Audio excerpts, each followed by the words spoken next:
I'm just trying to share this. Last minute sharing. 6 people. Hello, 6 people. 9 people. God, gee, if it carries on like that. Well, hello, Ed. Hello, Lydia. How are you? All right, thank you. It's Father's Day. It is. Happy Father's Day. Thank you very much. My second ever. Second ever Father's Day. I'm aware that on this side, you've put me on the right side because I've got a little cut on my eyebrow where my 18-month-old at about 8 o'clock this morning, as I was looking after him, threw a truck at my head to wish me happy birthday. So I've got a cut on my eye from my little son, but he did also give me a card. So let's hope it doesn't scar for life. I don't know. I can remind him every year. You did to me. It'd be a nice memory. Is that a highlight of your week, Father's Day? Highlight of my week, Father's Day. Yeah, all this. I'm a bit nervous. Me too. But it's going to be great. Strange talking to 15 people I can't see. But no, I think this is going to be good. I think I know something of what I'm going to say. So maybe. It's just my story, really. So it's going to be great. But have you got a highlight of your week? Let's go for Father's Day. My wife has looked after me all day, really. It's been very nice. Did she treat you breakfast in bed?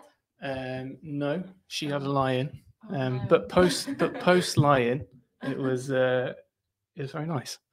It was a day of, Ed, what do you want to do? Just do it, which was really good. Went to the bay. Nice. Very windy. Yeah. My son tried to run everybody over on his scooter, which was good. And tried to drive into the sea several times because he's not very good at aiming where he goes. But he'll learn. Love it.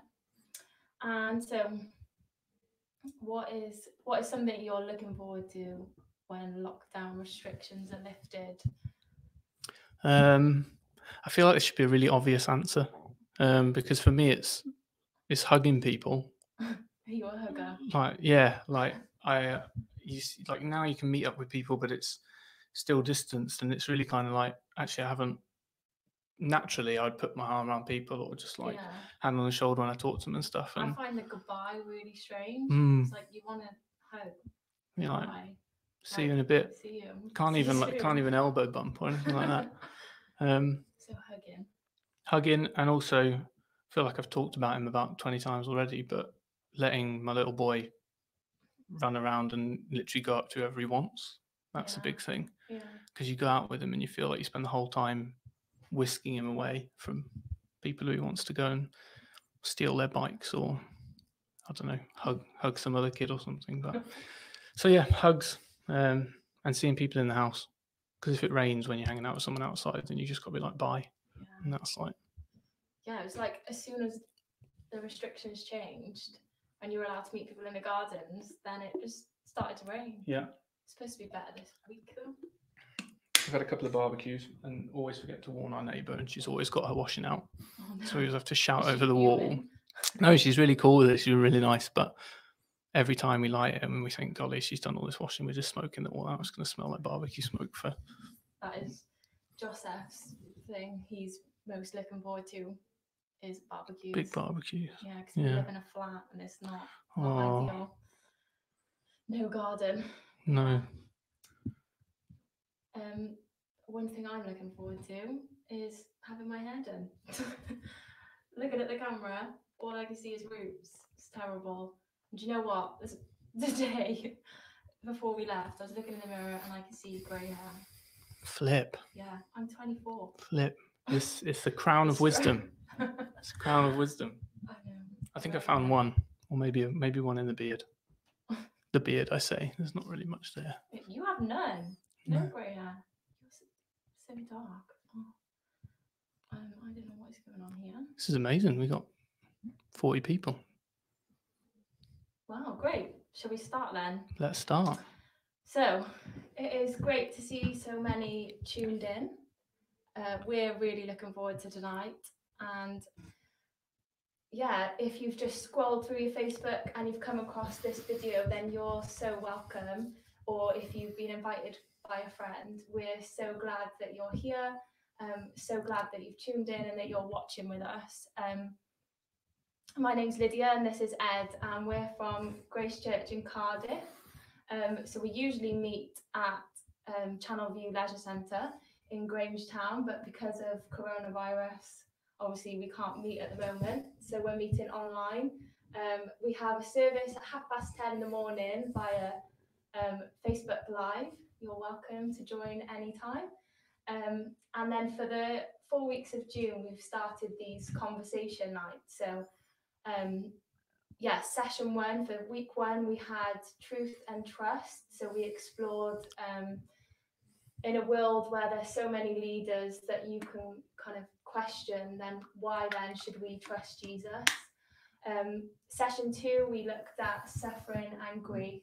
And then here we are tonight, session 3, and we're looking at peace and mental health. Peace and mental health. That's what we're looking at. And it's going to be great. We've got Ed here who has a story, a great story to share with some of his struggles with mental health. It's going to be good. Please feel free at any point to pop in the comments, any comments you have or questions as we go through, and we're going to look at those at the end.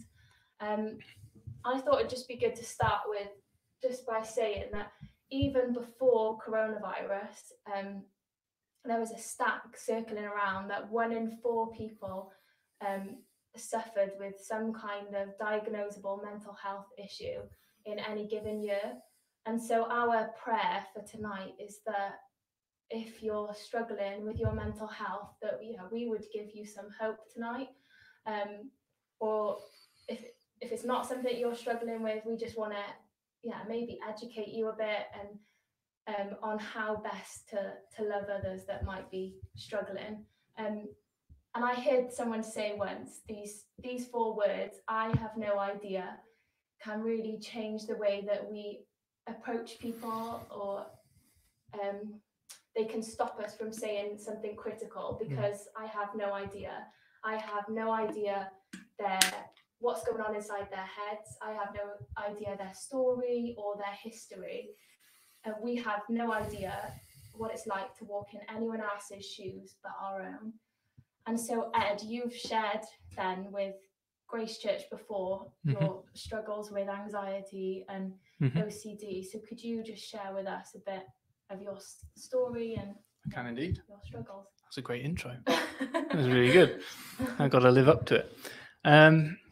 So I have OCD, which is obsessive compulsive disorder, which is a diagnosable thing, and about maybe 5-6 years ago now, I was diagnosed with. And I think I've had traits of it. Now I know what it is. I can see traits of it from when I was very, very young. The whole thing with OCD is that it's an anxiety disorder, and it leads you to continually have thoughts about something that makes you anxious. That's the obsessive side of it. And then you do something to alleviate that anxiety, which in some cases on the surface might look fairly sensible. If you're worried that your car is unlocked, then you lock the car. That, on a surface level, for a person without OCD, that's a very normal response to do, and in fact is a normal response for you the first time. But then someone with OCD, say with that thought, they might be walking away from the car and think, did I really lock the car? And for them, that's just a random thought that's come into their head, and might come into your head, might come into anybody's head. And somebody who doesn't have OCD might go, oh no, I don't have to worry about that. I know I've checked it. Or they might just think, what a silly idea, and just walk off. But someone with OCD would have that thought and think that there's significance to it. So because it's entered their head, it's significant, and they have some form of responsibility over it.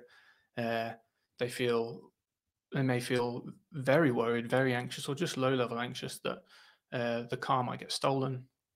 And then they go, I want to do something. I can't take that risk, So I'll do something and they lock the car. They check it again. And that's all well and good. And that's one of my kind of low level ones, I suppose. Like I might check a car once or twice. But somebody who attaches, like has a very bad OCD response to that may well end up, and I don't think this is an exaggeration, spending 3, 4, 5 hours trying to leave their house because they lock it, they walk away, they have a thought pop into their head that says, you're going to have all your stuff nicked.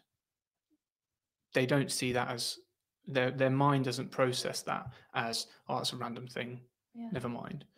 They go, that's some sort of significant warning or something like that, and they feel very anxious about it.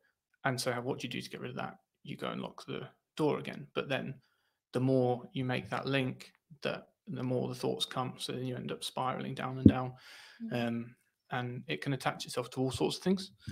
For me, it attached itself to religious stuff, so to my faith and to my interactions with Jesus, because it tends to go after the things that are most important in your life, because usually the things that are most important are the things you would least like to lose or have something happen to. So for me, I didn't want things to go wrong with my relationship with God. It's a very important thing to me. By OCD standards, apparently it's the most important thing to me. But for me, I would get, so the first time it really flared up, it was all about God's existence. So one day I read one thing and was just filled with dread. God's not real.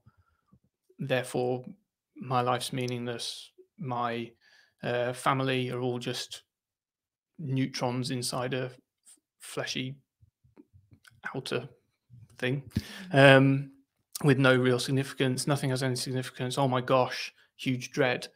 And then naturally I would go, no, what's an argument that I can put up against that? So I'd read something, or I'd reason it out in my head, and phew, like anxiety down. No, he does exist.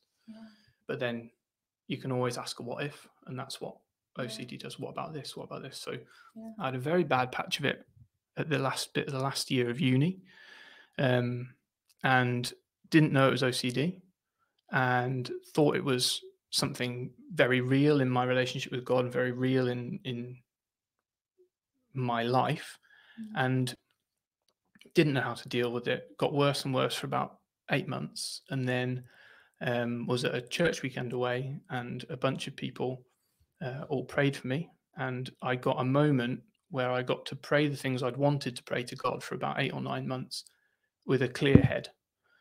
Sorry, I just knocked the mic.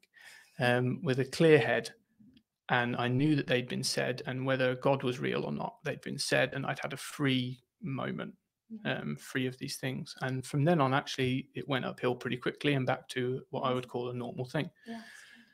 But then the second part of my story is that in about 2014, 2015, no, May 2015, I'm going to say, should know. I had it again, but this time about my actual relationship with God, and worries that I was separated from him forever, that there was no way of me and him ever getting back together. Somehow I'd done something to rupture it, and I was staring down. This might sound a bit dramatic to people who aren't religious.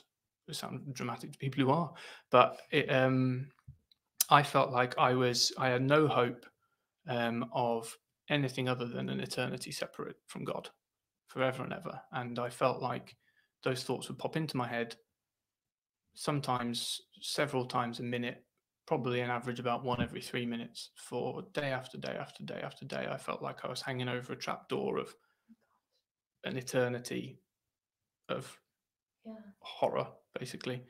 And I would just catch myself, because I'd do something, OCD, a compulsion to just catch myself. Oh, I'm safe. 30 seconds later, you're dangling over it again. Just catch myself. And did that for years and years. And then got medical help, got some antidepressants that slowed down my thinking, and did some CBT, which is cognitive behavior therapy. And that really went, phew. I didn't get better, but I got I improved and improved and improved. And it's just been a continual process of applying that CBT stuff. And now I can talk about it to you without doing any strange tics or things that I would normally do if I had a problem with it.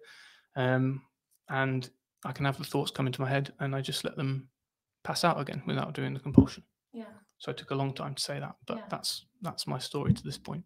that's great. And so you mentioned there that both prayer and medical assistance have helped you then with your, in some way, with your mental health. And I just wanted to add that I think it's really important that we address spiritual health and mental health separately. So we believe as Christians that there's a spiritual battle with an enemy who wants to try and attack our spiritual health, our relationship with God. He wants to steal, kill and destroy. But mental health issues don't always happen as a result of not praying enough or spending enough time with God, and mental health and spiritual health, they're not the same thing. And so you can't address them the same, can't always treat them in the same way. And there are real tools that we can use to fight against the spiritual realm, like to fight against the enemy, like prayer, community, spending time in the word. But there are also things that we can do to battle our mental health, like doctors, medication, counselling, you know.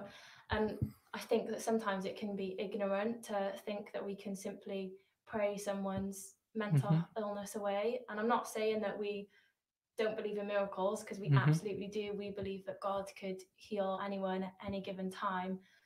But we're not, but sometimes we do need to accept medical assistance and for these issues, which is what happened with you. Both prayer and medical assistance has helped. So then is there anything that you've learned through your experience with mental health that can help then others that might be struggling? No, I think that's really important. I mean, the first big flare up I had, we didn't really know that it was a mental health issue. So obviously there was lots of praying and thinking very hard about things, and will the Bible help me with this and all this kind of stuff. And then the second time, at that point I was married to a doctor, and she was very early on, she was like, no, this is a medical thing, and it is. And so then it becomes almost similar to so I've got a broken arm at the moment. You can't tell, but I've got a little crack in my radius. I fell off a skateboard, and I'm over 30 now, so you don't just bounce around. But in the same way as with a physical problem like that, do I believe that God could heal it? Yes, I do. Has he when I've prayed about it? No. Does that mean I just ignore it and don't go to A&E and get an X-ray? No. In fact, A&E was my first port of call, which makes total sense to me. And so we very early on in this bout of it treated it medically, which I think is really important, because it's akin to a more noticeable physical illness. There are treatments, there are diagnoses, and there are ways people can help. And for me, CBT was very, very important in that, as was medication to slow my thinking down a bit. And I think my story is quite useful because it shows both sides of that.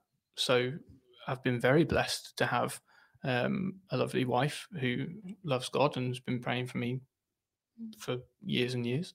Friends in the church who I could go. I went in my student days, really, when I didn't have a wife and I didn't know who to run to. I would run down the road to Owen's house. Owen, who runs the church, he had the misfortune to live about 10 doors down from me. So I'd run and go knock on his door, and he would talk things through with me, and he would pray for me, sure. But I think having people around and talking to people and having that support system, be it a church support system or you've got friends and you've got family, like, I think that's very important, and helped me greatly. And I do think God had his hand in that and blessed me with people around me. But equally, like the more medical side of things really, really helped. And I think, as I say in my story, you've got one instance where prayer and a more kind of direct, you might call it direct intervention, seem to do something. But you've also got a prolonged medical retraining of my brain that's also done something. And I was thinking about this earlier actually, and I was thinking about what we might talk about. And I thought there's a moment in the Bible where Jesus is faced with a whole crowd of hungry people, and he prays over 2 fish and 5 loaves, and there's somehow enough food from that to feed all these people.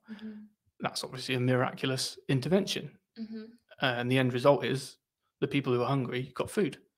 But there's also a moment in the Bible where Jesus sees his friends out fishing, and he goes and finds some sticks, and he goes and finds some stones, and he lights a fire, and then he gets their fish and he cooks up their fish. And that's an entirely normal way of providing food for people. But the end result is the people who are hungry were fed. And so I think, do I think God's blessed me in having people around me and living in a place that's got great healthcare and easy access to CBT? Certainly those are blessings from him, but they're also a normal way to solve these things. And I think God has his hands in both the kind of spectacular, miraculous side of things, or in the more normal side of things. But if you're someone who's struggling with mental health and you're not comfortable, I don't think you even need to think about the kind of, if you're not religious, don't try and make it some spiritual thing you've never known about or heard about. I think go and talk to people and go and see a GP. And that has worked for me as well. Yeah, awesome. It's good. Okay, so then what would you say to people who are suffering with these issues, like especially during this time? How has Jesus helped you, and how could he help others? So I suppose I've touched on it a bit, in that for me as a Christian, I think undergirding all of the more normal or seeming kind of like natural processes that can help us out. Excuse me. I believe that God has provided those things for us, which you may not agree with. But definitely for me, knowing Jesus, despite the fact that my mental health struggles are all about him, which does get confusing sometimes, is a big help. For one, I think that a lot of, particularly with OCD, but probably with a lot of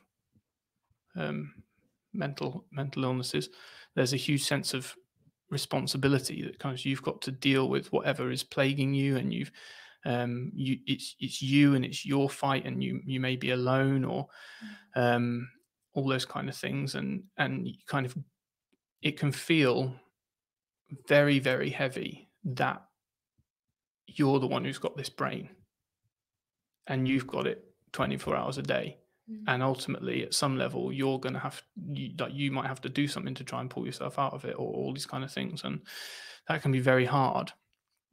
But one thing that was really lovely for me was that, despite the fact all my worries and all of my, because a lot of OCD thoughts are, well, they all are actually. Some of them can look fairly logical, but if you look at them, they are illogical. You don't need to check it the 17th time. That's illogical.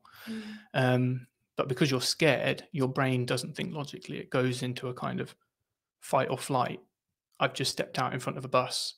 You don't want to logically think through, should wonder how fast that's going. I'll do a little mass calculation, and then if it's going fast enough, and I'll get out of there. Your brain switches into, I've got to do something. And with someone with OCD, that's what happens instantaneously. So you're not thinking logically in those moments. But the thing that's very comforting is that no matter where my brain goes, And no matter where it is in the moment and how I feel in that moment and what it's telling me in that moment or the way I'm responding in that moment, in an ultimate sense, I've said to Jesus, yes, please, I want to be in a relationship with you because of what you've done. And at that point, my ultimate safety and my ultimate destination become his responsibility and become based on him being secure. And he's totally secure. So whatever goes on in my mind from that moment where I said yes to Jesus to the moment where I meet him and we all of the, it says in the Bible, he wipes every tear from your eye and you go with him for eternity. Like whatever happens in between those things may be absolutely horrible. And it has been for me at this point, may be absolutely horrible. And I may be convinced at times that I'm never going to wind up here. I may be full of dread. I may be full of all these problems, but actually for me as a Christian, whatever happens in this wobbly bit in the middle, the responsibility for the end goal is no longer with me and it's secure. So good. And that's true whether my head says I believe it or not at that time. And it's obviously quite specific to me because my worries were about God. But I do think that things that are true stay true whether or not you think or feel like they're true in the moment. And that, I think, that ultimate security is true for anybody who says yes to Jesus, whatever happens in the middle here. So while I do think God has a direct hand in helping things to be softer at times, as he has done for me, things may well be difficult as you go along. But that end point is secure. And for me, that's been quite lovely. And also, if you do go to the Bible, virtually, because all my stuff was about God, so it was very hard to read the Bible. It was very hard to pray because if you imagine, I don't know, if you imagine you have scary thoughts pop into your head about pink elephants, and then you deliberately try and approach a pink elephant every day, you're going to have all sorts of horrible thoughts. It was very difficult for me. There's a book in the Bible called Psalms, which is like basically poems written predominantly by one guy who had a very troubled up and down life.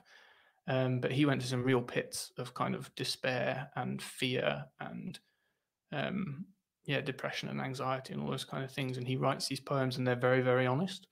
And a lot of them start with, God, what is happening to me? Why am I here? Why do I feel like this? Why, where are you? Why does my heart and my soul feel like this? Why am I? And he writes those things very honestly, but then there's little snippets all the way through of God's steadfastness, God's sovereignty, God's love. And so for a while, for quite a long time, that was the only book in the Bible I could really read because I didn't have to think very much. I could just say, actually, no, this is what I'm thinking. And just read it through and then find at the end of it things that say like God's counting up your tears in a bottle and they're not going to be like, they're not wasted. He's got an eye on all of those. And one day, if you're in Jesus, he wipes all the tears away.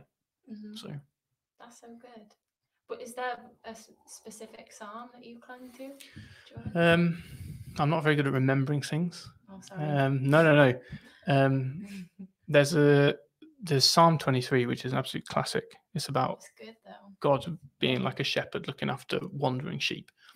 And there's a really nice, I don't know, are we allowed to mention the official song? It's a big shout out. John Foreman. He's got a song called, I've forgotten what it's called, but it's about Psalm 23. And it's basically a rewrite of Psalm 23, which is all about God's care and about when you're resting by cool streams, he's there. And when you're walking through, what's the classic? Everyone's heard it. When you walk through the valley of the shadow of death, which, I mean, that's what it felt like for me. He's still there. And I suppose even if you're in a dark room with the strongest person that could ever possibly be there. The strongest person that could ever possibly be there is there, whether you can see them or not, and is protecting you whether you can see them or not. So It's good. I love that. Love like what you shared. Like it just sounds so awful to be battling with these thoughts, but then through that you were able to use the Psalms to help you, give you peace during it. I was just gonna try and get up the feed. For questions. For questions. We're doing really well. We're on track. Yeah. This is really good. You didn't talk too much. Questions here. I can't read that. Okay, we've got one. What is the best way to support friends with mental health struggles? What do you say? What do you not say? Sweet. That's a great question. Yeah. Practical. Should ask my wife and my friends. A big thing for me would be understanding what it is. If they've got if someone's got a diagnosis, you'll be able to find out some stuff about it. And often, well, maybe not often, but in my case, what you find out about is the treatment for something can seem quite counterintuitive. So I think it's very, very important to be as clued up as you can be, because then, as you say, you can help and say the right things. And I think that'll probably be different for different illnesses. Again, going back to the kind of physical link, what would you do as a friend if someone broke their arm is quite different to what you do as a friend if someone has a stomach ache, or if someone I don't know, has a skin condition or something. You do different things when you know what it is. And I think if you're a Christian, then praying with them may or may not be helpful, but praying when you're not with them will certainly be helpful. So that's, if you're a Christian, that's a guarantee. If you're not a Christian, it's a guarantee, but you might not agree with that. But so for something like for OCD, if I came to you and went, Lyds, I think that I'm separated from God forever, you might think, well, actually, Ed, I think that's ludicrous. Here's why. And you'd give me a bunch of reasons why. And I would go, oh, thank goodness, like, I feel relief. But then my head would go, can you really trust what Lyds says? And so then I would go, Lyds, can I really trust what you say? You'd say yes, but I'd still doubt. So then I'd go and I'd ask Joe Bloggs, next person along the line, is what she said right? And they say yes. And I think, oh, thank goodness. But then I have, do I trust both of them? Really? Can I be 100% sure? So then I ask you, I ask that person again, I ask another person again. And soon you see I'm spending 10 hours a day asking you or asking blogs on the internet, all sorts of stuff, because I never am fully 100% safe. And that's an example of how you doing something, that would be a very caring thing for you to do. And if I didn't have OCD, it would be the way to approach it, would be to talk it through logically and explain why I didn't need to worry. But because of OCD and the nature of OCD, actually helping someone with their compulsions in the short term makes them feel better, but actually just makes the problem worse. And I don't think if I hadn't read stuff about it, that would have occurred to me. And so I would say if you're looking after someone or you're close friends with someone who's got a mental health struggle going on, find out what it is, because it may be that the way you need to respond, however hard it is, because sometimes for my wife, not saying something when she thought I was saying something very wrong that was hurting me, holding back and not saying something is very, very hard to do, but is the right thing to do. And I think the more clued up and the more confident you are that you're helping because you know what's going on in their head, then I think that's a very wise thing to do. And also be a natural friend. Like if they are crying, like comfort them. Do you know? Keep showing up. Yeah, exactly. Showing up. Yeah, that's really good. Okay, another question. Hit me. They say, Ed, thank you for sharing your story. It's a pleasure. What does Jesus know about mental health? What does he know? Oh, and the song John Foreman is called House of God Forever. Thank you very much. Thank Person you. whose name I can't read. What was that question So again? what does Jesus know about mental health? Well, I suppose if you're being a proper theologian, you'd use some word like omniscient, say he knows everything, but that seems very blanket and not very personal. And actually, I think a really big deal about Jesus, the whole story of Jesus, is that he's God become a human and living a human experience. And the Bible calls him the man of sorrows. The Bible says he's experienced the things we experience, and so he can empathize with us, and he's not distant, and he's not he know, rather than just knowing, you can know something, but then you can know something, if that makes any sense. Like, you can know that OCD is hard for me, you know that, but if you then had an OCD episode, you would know that it's really hard. Like, do you get, there's like a little, you can know it because you've experienced it. And actually, if you read the Gospels, not only will you find stories about him feeding 5,000 people and barbecuing fish on a beach, you will find stories of moments where he feels very, very alone, and he's weeping and he's crying out to God, going like, if what's happening to me, I mean, this happens just before he goes and dies on the cross. If what's coming or what's happening to me can be stopped or taken away, and please, like, but then he much better man than me, obviously. He says, your will be done, God. But like, he's been in moments where he feels like he's facing down death, because he was, and all the anguish that comes from that, and all the darkness and the kind of depth of sorrow and loneliness to feel in that moment. He's felt that, and he knows that. And so what does he know about mental health? He knows the same as someone who's been through the ringer with it. So yeah, like, he knows and he sees and he can comfort, and he's, if you're a Christian, he's holding you even when you don't feel comforted. Yeah, it's good. Okay, last question. Why does community matter when wrestling with mental health? You've touched on that. Yeah. Why does it matter? Because you're the only person who is living in your head 24/7. So you wake up and you're dealing with it from the moment you wake up, and you can't take a break, and you can't step away from it. So having other people around who you can share it with and who can talk it through, and people, very important for me was talking to people who weren't, it sounds kind of silly to say they weren't worried about it, because they were worried for me, but they were never worried about what I was worried about. And in some ways, even seeing that other people didn't have the same brain as me was very helpful.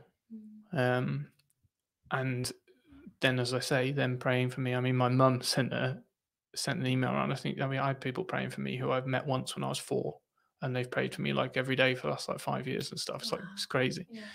And like, that's nice to know it's going on, but I also genuinely think it has an impact. But then a community thing as well. Like, if you're someone you're the boyfriend, girlfriend, mum, dad, husband, wife, brother, sister of a person going through something, also make sure you take time, because you can step away at some level. And so having a community around means that people can almost share it a bit, because if it had just been me and my wife stuck in a flat for 6 years trying to reason this through, I think she'd have, like, it would have just ruined her. But like I said, I had Owen, I had my parents, I had my sisters, and in some ways, everybody's mental health can be looked after, as including the person who's got a very definite mental health struggle, by the fact that there are other people around sharing it. That's good. helpful for the person suffering and for the people, each individual looking after them, I'd say. Yeah, that's good. Wow, thank you so much. It's a Thanks pleasure. for sharing with us. You've been really vulnerable and honest, and we hope and pray that it will help those that have watched. Hopefully. And this afternoon, my father-in-law actually prayed for me and for our conversation this afternoon. And one thing he said was that, he prayed for you, that your only obsession would be Jesus and his security, his gospel, and his love. And I think that was an awesome prayer, and that's something that I'll be praying over you as well. Thanks. Thanks if you're watching as well. It's Dad. No, father-in-law, Joss's dad. Oh. Joss's dad. But yeah, I think it's important just to close with this, that after that question about community, that if you're struggling with mental health, then don't struggle alone. Find one or two people that you love, that's a safe place, and tell them about it. You know, like the enemy wants you to feel isolated. He wants you to feel unloved, unworthy, and alone. But I want to tell you today that your life matters, that your story matters, and that you are more loved and valued than you can imagine, and God has great plans for you.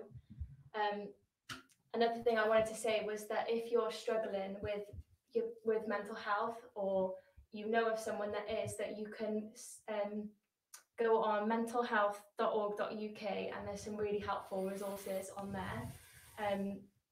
And also just to say that during this time, that GP surgeries aren't closed, that if your mental health is getting too much, it's getting on top of you, that you can call the GPs and book a phone appointment. Also, get in touch with Grace Church Cardiff. You can, on our Facebook page, you can contact the leaders there, and they would love to pray with you, and direct you as best they can. But thank you so much for tuning in. It's been great. Please tune in next week, same time, 8 p.m. for what was it next week? Purpose and Be ironic if it is purpose. Identity and purpose next week. Perfect. It's going to be great.